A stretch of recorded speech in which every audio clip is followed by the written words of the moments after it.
Hoy vamos a pasarla bien, vamos a cantar un ratito, vamos a tratar de conectarnos con Dios, vamos a tratar de sentir ese abrazo.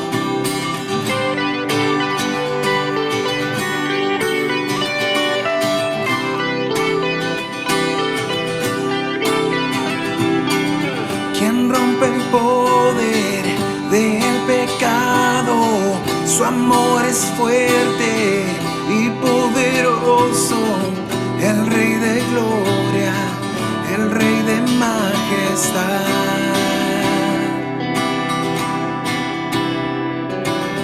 Conmueve el mundo con su estruendo y nos asombra con maravilla. El Rey de gloria, el Rey de majestad.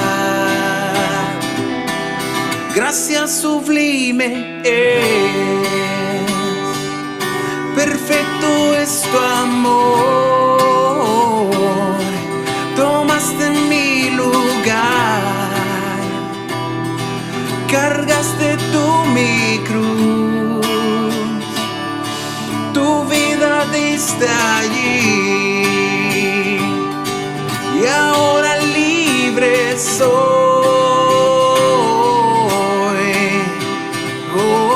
Jesús, te adoro por lo que hiciste en mí.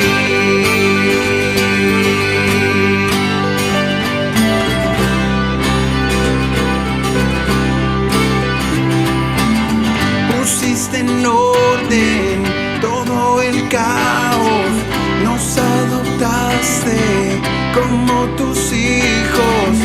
El Rey de gloria, el Rey de gloria, el que gobierna con su justicia y resplandece con su belleza. El Rey de gloria, el Rey de majestad. Gracia sublime, perfecto es tu amor. Tomaste mi lugar, cargaste tú mi cruz, tu vida diste allí y ahora libre soy.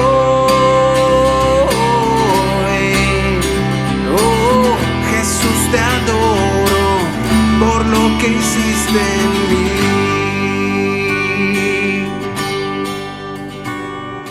Digno es el Cordero de Dios, digno es el Rey que a la muerte venció. Y si Él venció a la muerte, nosotros vamos a pasar esto. Sé que puede parecer difícil, puede parecer una broma, hasta un chiste de la vida. Cuando uno creyó que ya estaba bien o que ya lo había visto todo, un bombazo como este. Pero aquí está Él es gracia, y creo que este es un momento para dar gracias. Porque gracias sublimes,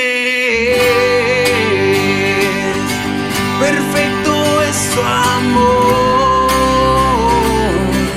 tomaste mi lugar,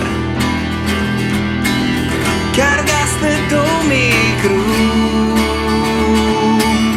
tu vida diste allí.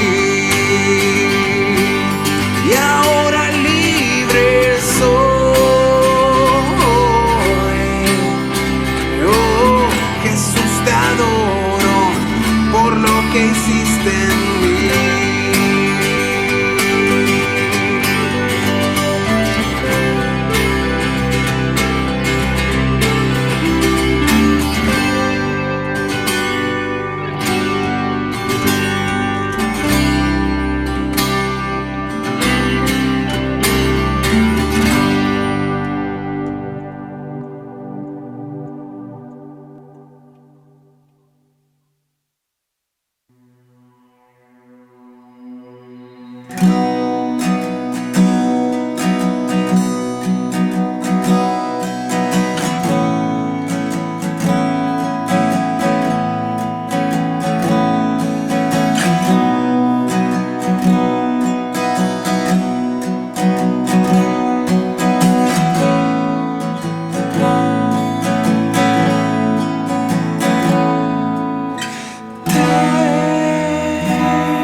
Sentí,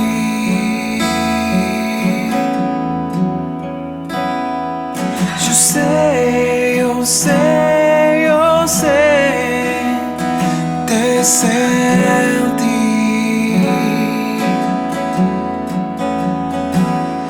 como una suave brisa en mi piel, en mi ser, en mi piel. Quédate aquí, quédate junto a mí, quédate aquí.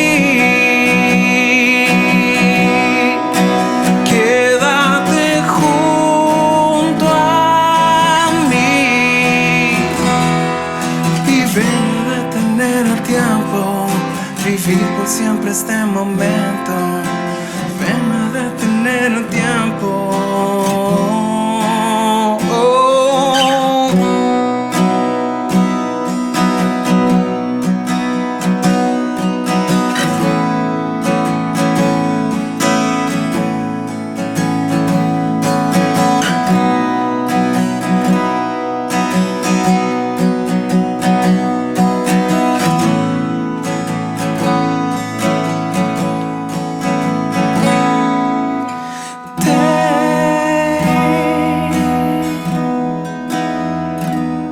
Sentí,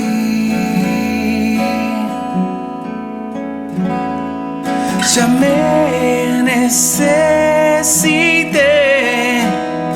y te sentí como una suave brisa, dibujas tu sonrisa en mi piel, en mi ser. Quédate aquí,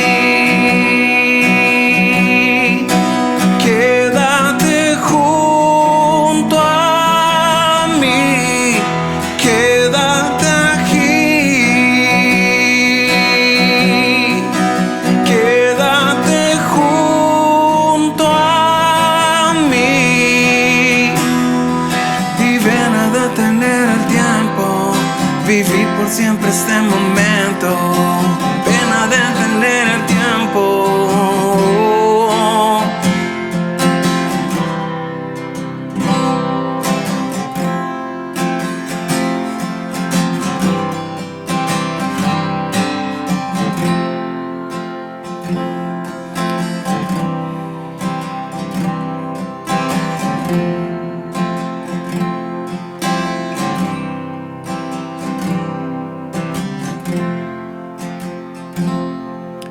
Y ven a detener el tiempo, vivir por siempre este momento. Ven a detener el tiempo.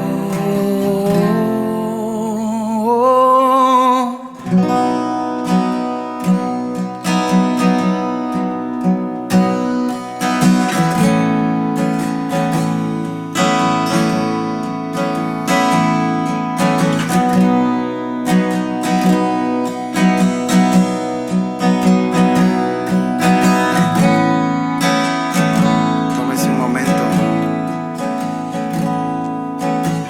cierre los ojos y no piense en nada más que dar gracias a Dios.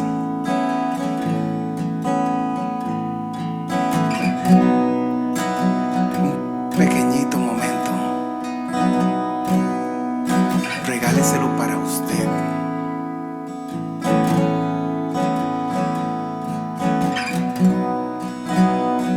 Y mi deseo es que Dios esté en sus casas, en sus corazones, y lo puedan sentir. Lo más importante es poder sentirlo.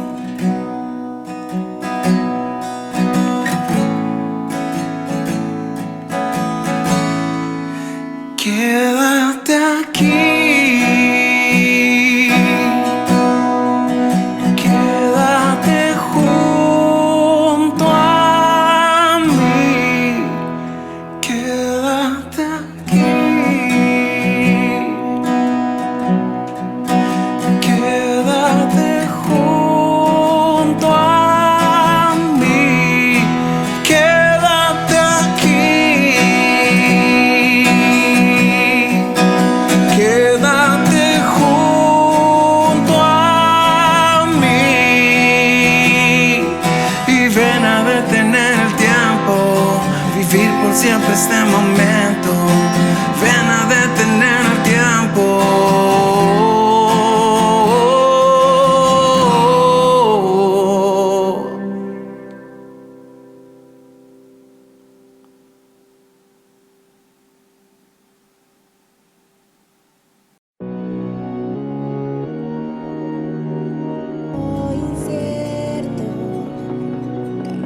¿Cómo hacemos un mal uso del nombre de Dios en esta época? Jesús nos dice muchas veces a nosotros que no tengamos miedo. Buenas tardes, depende de a qué hora estén viendo ustedes el video. Mi nombre es José Pablo Chacón y esto es Interludio Online. Through the fire and the flood. Hola, ¿qué tal? Mi nombre es Jason Parra. Pertenezco al grupo de músicos de alabanza y adoración de Interludio. Quiero recordarles que esta semana vamos a tener actividades tanto en Zoom como en WhatsApp para todos los que deseen unirse. O si prefieren escribirnos, pueden hacerlo al 7129-6832. 7129-6832. En Interludio queremos mantenernos conectados, mantenernos unidos, recordarles que nuestra iglesia sigue funcionando. Y para todos aquellos que quieran dar una ofrenda, pueden hacerlo por medio de cuentas bancarias, transferencia o transferencia simple. Recuerden que no hay que salir de casa. Saludos. Okay, come on, everyone, we're behind schedule. You know what's gotta be done. Move it, move it, move it. Hey, you there, pick up the pace. You're falling behind. Come on, let's go. Everyone, pull together. We got us a rescue on our hands. You there. Here we go.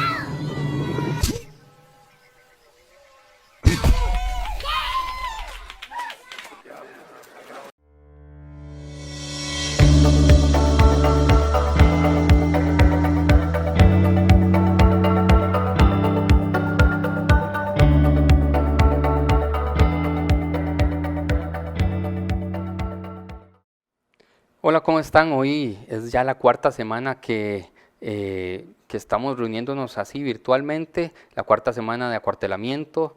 Y la iglesia sigue su curso, los jóvenes se reúnen, incluso crecen, los niños se divierten, incluso han tenido campamento y show de talentos. Las parejas, las mujeres, los hombres se siguen reuniendo y se ven por Zoom. Y realmente yo estoy muy contento porque ahora incluso nos vemos más que antes. La iglesia está más fuerte que nunca. Sigamos haciéndolo así. Miren, yo quiero terminar una serie que se llamaba Dios tengo una pregunta, que estaba muy cargada de todo el estrés y de todo el impacto de lo que ha estado sucediendo en el mundo, y empezar una serie nueva, una serie completamente distinta que se llama La alegría ya viene. La alegría ya viene.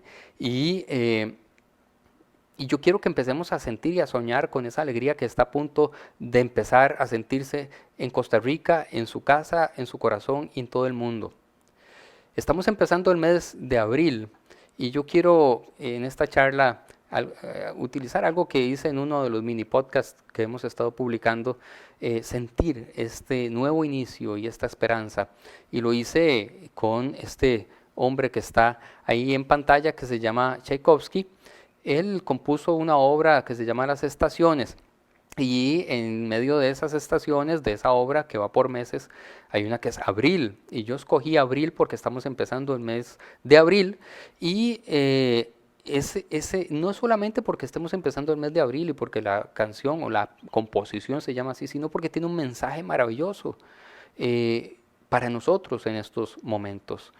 Esa composición está basada en un poema de Apolón Nikolayevich, que dice lo siguiente, lo tenemos en pantalla. Dice, pónganme mucha atención y mientras tanto probablemente podemos disfrutar de la música también. Empiece a abrir sus sentidos, hagámoslo muy sensorial. Dice lo siguiente, el azul campanilla blanca, pura, flor. Y cerca de él los últimos copos de nieve, las últimas lágrimas de tristezas. Las últimas lágrimas de tristezas pasadas y los primeros sueños de otra felicidad.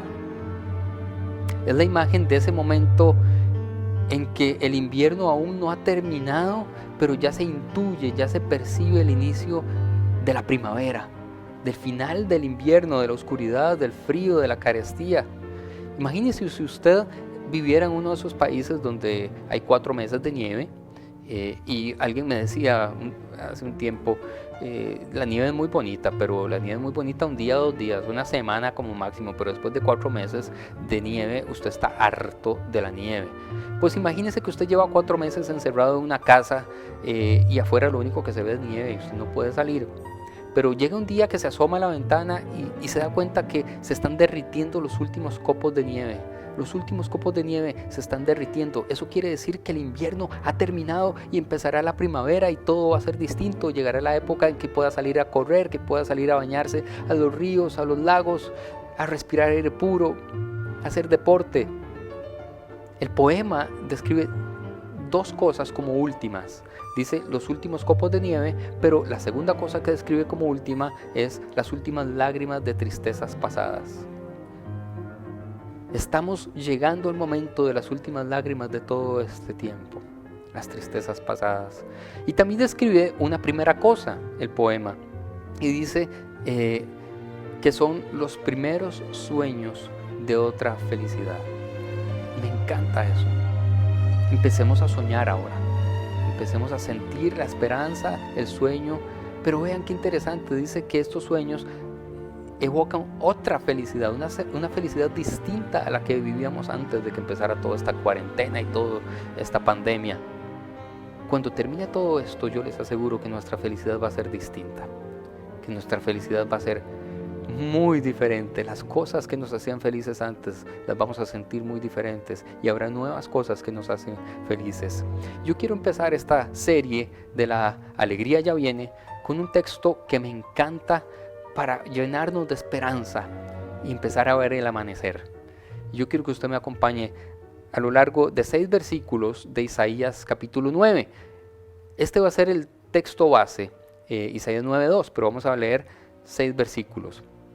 Isaías 9:2 dice lo siguiente: el pueblo que camina en oscuridad verá una gran luz. Para aquellos que viven en una tierra de densa oscuridad, brillará una luz. Vean, la mayor parte del mundo ha estado viviendo en la tierra de la oscuridad en todas estas semanas. Y cuando Isaías describió esto un poco más de 700 años antes de la época de Cristo, Asiria, cuya capital se encuentra en el actual Irak, estaba atacando agresivamente y despiadadamente a todos los vecinos, a todo su alrededor. Damasco y Siria ya habían caído, Galilea en el norte de Israel había caído, el reino del norte de Israel estaba siendo amenazado y ya casi estaba siendo derrotado. Isaías estaba profetizando en una época de que todo el mundo conocido del antiguo cercano oriente prácticamente estaba viendo muerte y estaba en la oscuridad. Era una época de grandes crisis internacionales, al igual que ahora. Y Jesús vino a una tierra, cuando Él nació, en la que la gente vivía en la oscuridad. Unos 60 años antes del nacimiento de Cristo, Roma, que se convirtió en la mayor potencia militar del mundo conocido hasta aquel entonces, ocupó la tierra que ahora llamamos Israel, que era Judea o Palestina, como se le llamaba entonces. Y toda esa gente perdió su independencia y se convirtió en súbditos de Roma, y eso no era jugando. Había un general romano que se llamaba Pompeyo, que asedió Jerusalén durante 3 meses. Yo creo que usted se imagine y cómo nos podemos ir identificando. 3 meses asediados. Allá afuera no pueden salir de la ciudad, no pueden transitar libremente, están asediados. No pueden salir de sus casas. Pero no solamente los asedió, sino que después de capturar o de derrotar y de invadir el área del templo de Jerusalén, el templo judío, penetró el lugar santísimo y envió un soldado no judío, obviamente, a destruir lo que había en el lugar más sagrado del judaísmo. Yo creo que esto evoca muchas de las cosas que hemos estado viviendo también. Toda esta pandemia se ha atrevido a entrar a lo más profundo de nuestra espiritualidad, a lo más sagrado y tocarlo, tocar nuestras iglesias, tocar nuestra espiritualidad, nuestra fe, nuestra esperanza. Dios puede acabar esto, Dios puede sanar, Dios no puede sanar, todas las preguntas. El Evangelio de Mateo describe la condición de las personas en los días que Jesús está citando allí. Y Jesús utiliza Isaías 9:2. Jesús describe esto que acabo de decir, pero al mismo tiempo utiliza el texto de Isaías 9:2 y en Mateo se lee así: la gente que estaba en la oscuridad, ahora habla en pasado, ha visto una gran luz. Y para aquellos que vivían en la tierra donde la muerte arroja su sombra, ha brillado una luz. Isaías 9 sigue siendo relevante para la mayor parte del planeta hoy, en el 2020. La mayor parte del mundo continúa viviendo con la sombra de la muerte en este momento. Hay muchos países que están viendo terriblemente cómo todos los días mueren cientos de personas.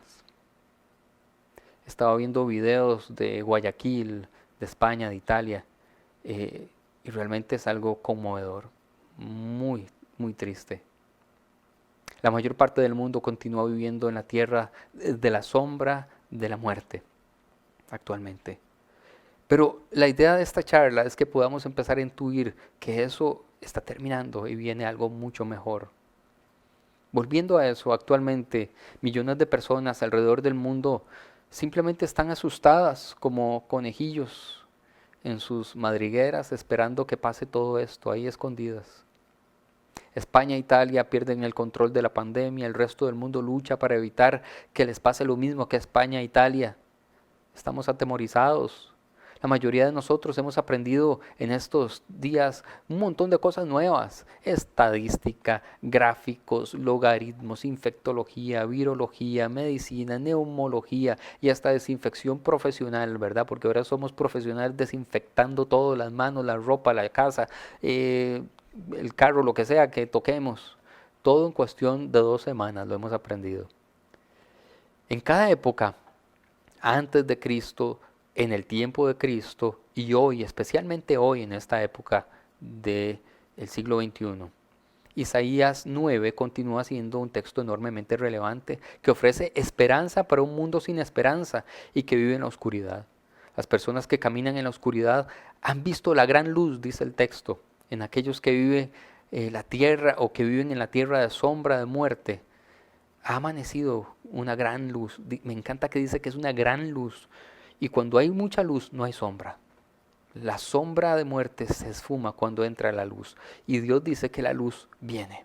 Hoy quiero enseñarles estos 6 versículos en este mensaje que he llamado Encontrar la esperanza cuando no tenemos esperanza. Oremos. Señor, llénanos con estos 6 versículos. Llénanos de ti, de tus promesas, de tu esperanza, de tu alegría, de tu gozo. En el nombre de Jesús. Amén. Vamos a leer los textos bíblicos. Voy a leer bastante. Son 6 versículos de corrido. Póngame mucha atención. Yo lo voy a leer de aquí. ¿Ok? Dice, sin embargo, ese tiempo de oscuridad y de desesperación no durará para siempre. La tierra de Zabulón y de Neftalí será humillada, pero habrá un tiempo en el futuro, cuando Galilea de los gentiles, que se encuentra junto al camino que va del Jordán al mar, será llena de gloria. El pueblo que camina en oscuridad verá una gran luz. Para aquellos que viven en una tierra de densa oscuridad, brillará una luz. Harás que crezca la nación de Israel y sus habitantes se alegrarán ante ti como la gente se goza en la cosecha y como los guerreros cuando se dividen el botín. Pues tú quebrantarás el yugo de la esclavitud y levantarás la pesada carga de sus hombros, romperás la vara del opresor, tal como lo hiciste cuando destruiste el ejército de Madián. Las botas de los guerreros y los uniformes manchados de sangre por la guerra serán quemados, serán combustible para el fuego. Y termina, o bueno, no termina, sino que repitamos el versículo 1. No, así termina, de hecho, así termina, y creo que es el texto más importante. Dice, pues nos ha nacido un niño, un hijo se nos ha dado. El gobierno descansará sobre sus hombros y será llamado Consejero Maravilloso, Dios Poderoso, Padre Eterno y Príncipe de Paz. Eso es lo que ya sucedió. Usted y yo no estamos esperando que venga ese Príncipe de Paz. Usted y yo no estamos esperando que venga ese Dios fuerte, ese Dios poderoso. Ese consejero maravilloso, Él ya vino. Y por lo tanto, la esperanza es más viva y más vigente que nunca. En el versículo 1, yo lo resumí en frases como más entendibles, dice lo siguiente. Sin embargo, ese tiempo de oscuridad y de desesperación no durará para siempre. Vean, Isaías ofrece 3 descripciones del área que será honrada, que será sacada de la oscuridad. Lo escribió por las tribus israelitas que históricamente habitaron el área, la tribu de Zebulón o de Zabulón y la tribu de Neftalí, y escribió un área muy especial por su relación con el mar de Galilea, al lado del mar, junto también al río Jordán. Lo escribió con el nombre de Galilea de los gentiles, que era el área más despreciada de la nación en los días de Isaías, incluso en los días de Jesús también. Llamar a Jesús el Galileo era una ofensa, una declaración de desprecio, una falta de respeto. Esta área de Israel fue la más sujeta a la influencia gentil. Era el área más alejada de Jerusalén, más desprotegida. Y Galilea de los gentiles fue el área que primero sufrió la invasión de Asiria, el imperio ese del que les hablé al principio. Pero Isaías promete que justamente esa área despreciada, esta área que primero fue devastada e invadida, esta área más sujeta a la influencia gentil será la que primero verá el honor del Señor brillar en ella. Esta es una de las lecciones espirituales más importantes. La devastación o la humillación y luego la exaltación. Dios trae su presencia y su favor a los que están quebrantados, a los que han fallado, a los que no tienen respuestas, a los que ya ni se hacen preguntas, a los que por su propia estupidez o por circunstancias más allá de su control han perdido toda esperanza. Para esas personas, si se vuelven a Jesús, se cumplirá la promesa del versículo 1 de ser honrados, de ser llenos de la luz de Dios. La promesa del Salmo 145 de que el Señor defiende a todos los que caen y levanta a todos los que están postrados, se puede hacer realidad en nuestra vida. Por supuesto, yo creo que usted y yo nos hacemos la pregunta, "Ay, mae, pero ¿era necesario que el mundo se viera en estas penurias de estas semanas? ¿Era necesario tocar fondo para poder ver la luz brillante del amor de Dios?" Seguramente para muchos esta será la primera vez que busquen esa luz de Dios. Y también seguramente para millones, entre los cuales podemos estar usted y yo, este tiempo será el regreso para encontrarnos con Dios, el regreso para encontrarnos con el abrazo de su amor, de su esperanza. Hay otro contraste que Isaías dibuja en el versículo 2, y yo lo resumo así: para aquellos que viven en una tierra de densa oscuridad brillará una luz. Otras versiones dicen que habrá amanecido después de una larga noche. Al igual que tocar fondo antes de ser honrado, el tema de la oscuridad y de la luz es un tema principal en la Biblia. A lo largo de toda la Biblia se hace ese contraste de lo oscuro y lo claro, entre la noche y el día, entre la oscuridad y la luz. Es un tema principal. Jesús dijo: "Yo soy la luz del mundo, y la persona que me sigue no caminará en oscuridad, sino que tendrá la luz de la vida". El mundo desde hace cientos de años creía ser poderoso e inteligente, y creía tener toda la ciencia y la tecnología suficientes para llegar a Marte, para ver partículas diminutas, prácticamente invisibles, para fabricar bombas atómicas, pero no tuvo la inteligencia de ver este virus nuevo. Por lo tanto, el mundo estaba en la oscuridad, como ciego. El mundo estaba ciego, y ahora vamos a ver la luz, y estamos viendo la luz. Las personas están en tanta oscuridad que ni siquiera pueden ver la bendición de Dios frente a sus propios rostros. Antes de todo este virus, usted y yo teníamos muchas bendiciones que no valorábamos. La bendición de una pareja, la bendición de las personas que nos aman y a las que amamos, la bendición de una casa, la bendición de la ropa que tenemos, la bendición de salir a caminar. Lo habíamos cambiado todo por lo que nunca iba a ser suficiente. Lo más importante lo habíamos dejado de ver, y habíamos empezado a poner toda nuestra confianza en lo que nunca iba a saciarnos. La bendición de lo más importante y lo más básico no eran los viajes, no era el carro, no era la ropa, no era ni siquiera toda la plata, el prestigio o la fama. Era el amor, y ahora nos estamos dando cuenta de eso. La ternura, la unión, la solidaridad, la empatía, la fe, la esperanza, una comidita rica hecha en casa. Isaías continúa y dice lo siguiente: "Harás que crezca la nación de Israel, y sus habitantes se alegrarán ante ti como la gente se goza en la cosecha, y como los guerreros cuando se dividen el botín". 3 veces se menciona la alegría ahí. Una vez dice gozo y 2 veces alegría. Y me gusta mucho, no solamente la figura de la cosecha, que de por sí ya usted y yo entendemos, pero cuando los guerreros se dividen el botín es porque ganaron la batalla. Y nosotros nos alegraremos cuando ganemos esta batalla, y estamos a punto de eso. Para las personas que caminan en la oscuridad, Isaías promete que Dios traerá esa alegría pronto. El mundo en el que vivimos está desesperado no solo a nivel internacional, sino a nivel personal. Nosotros. Gran parte de la vida simplemente no nos iba bien, incluso desde antes de esta pandemia. Los matrimonios que comenzaron muy bien, con mucha esperanza, resultaba ser mucho más difícil de lo que creyeron y estaban en problemas. Los jefes, los empleadores, los empresarios, incluso antes de esta pandemia ya estaban con mucha zozobra, y ahora tienen más zozobra, menos seguridades, y no saben si despedir, si rebajar. Los niños y las niñas que nacen con toda esa esperanza y con todas las oportunidades empiezan a desperdiciar su potencial en muchas cosas. Queremos casarnos, pero simplemente no encontramos la persona adecuada. La verdad es que el mundo ya de por sí tenía poca esperanza antes. Y un mundo sumido en la oscuridad, a las personas que no tienen esperanza, ¿cómo puede Isaías decir: "Has ampliado la nación, aumentado su alegría, se regocijan ante ti como la gente se regocija en la cosecha y como los hombres se regocijan al dividir el botín"? ¿Cómo puede decirlo? ¿Hay verdaderamente esperanza? Isaías nos enseña lo que toda la Biblia nos enseña. Aquí se resume lo que toda la Biblia enseña. Toda la Biblia comunica un mensaje radical y desafiance de que lo mejor está a punto de venir, de que hay esperanza, lo mejor está por venir.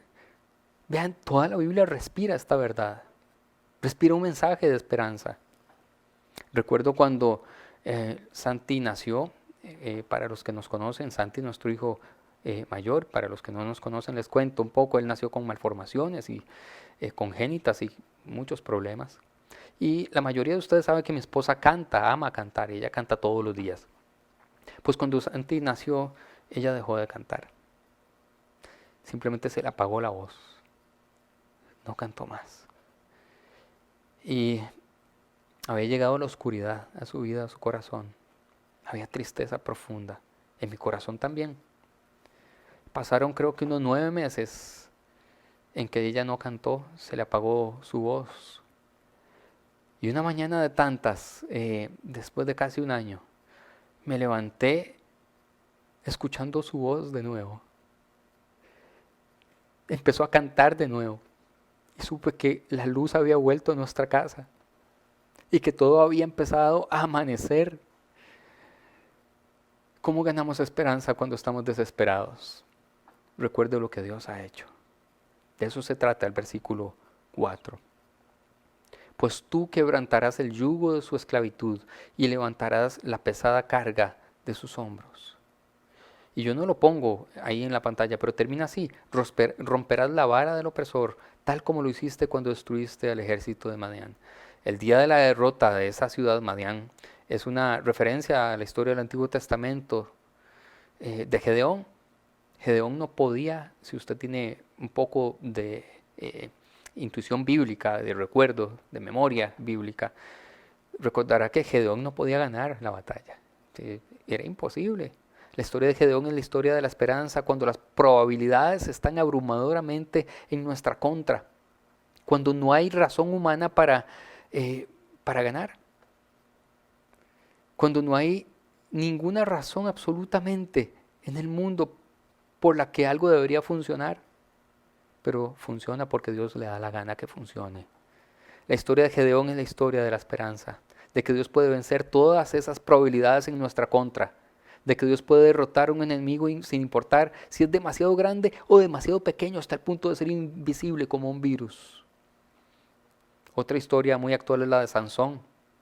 La historia de Sansón en el libro de Jueces es una historia de esperanza cuando desperdiciamos nuestro potencial y nos convertimos en una tragedia a nosotros mismos, pero Dios rescata.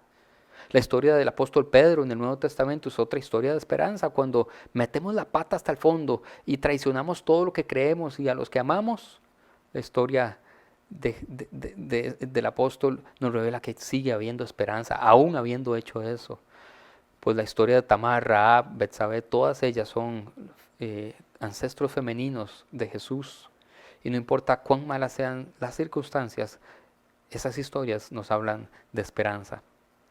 La historia de la resurrección es la historia última, más importante, más profunda de esperanza. Imagínense, ahí está Jesús colgado en la cruz del Calvario, burlado, despojado, golpeado, desnudo.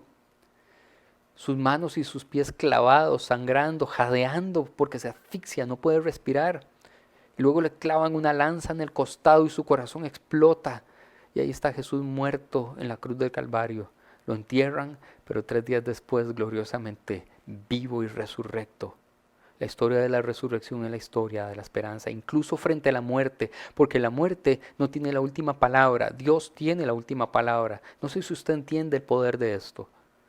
Si leemos la Biblia y permitimos que la esperanza de la Biblia nos llene el alma hasta los tuétanos, vamos a recibir alegría hoy, porque esto está a punto de suceder. Recuerde lo que Dios ha hecho y lo que Dios ha prometido. Oremos. Señor, llénanos de esa esperanza, de ese gozo, llénanos de esa alegría, porque la alegría sabemos que ya viene y el invierno está a punto de terminar y tú nos estás abrazando y cuidando. En el nombre del Padre, del Hijo y del Espíritu Santo. Amén.